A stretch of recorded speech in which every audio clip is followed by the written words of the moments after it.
Okay, here is the repaired product, and the end works very good. Now this, after I'm through making this video, what I'm going to do is put rubber RV tape around it, or I might go with rubberized black Gorilla tape over that.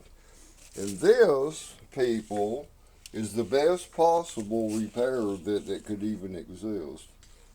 Okay? So, let me plug it in.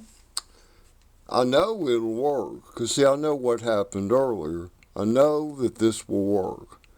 Okay, it's hard to see back here. There we go. Beep. Alright, microwave.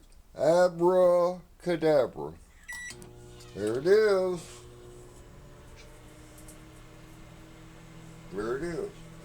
So see, I've got my old microwave. This one's 4 years old. She's working again. See, it's just a matter of fixing that plug in. Now I'm going to put rubberized RV or Gorilla tape around that. And people, that will last. Because see, what happened last time, the little extension to reduce it from a 3-prong to a 2-prong, I got it at a dollar store for like $1. And those are made very, very cheap. It was fucked up. Okay, now let me fill the plug. There is no warmth in that plug at all. No warmth. Okay, unplug her, and we're going to do some more taping on it. And people, it's done. Next, I'm going to clean these floors. I've got 2 of my mops outside. I sprayed them down. I'm getting them clean, and I'm going to get these floors next. But that's all there is to that. All right, I love you, Jesus Christ. And again, you know, let's don't miss the new microwave.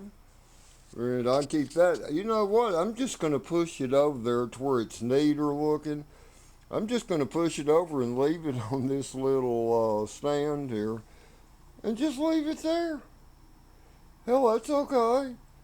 Because I've just, my old microwave, I've got it too. Hell, I think it's a blessing. But, you know, anyway, later, peoples.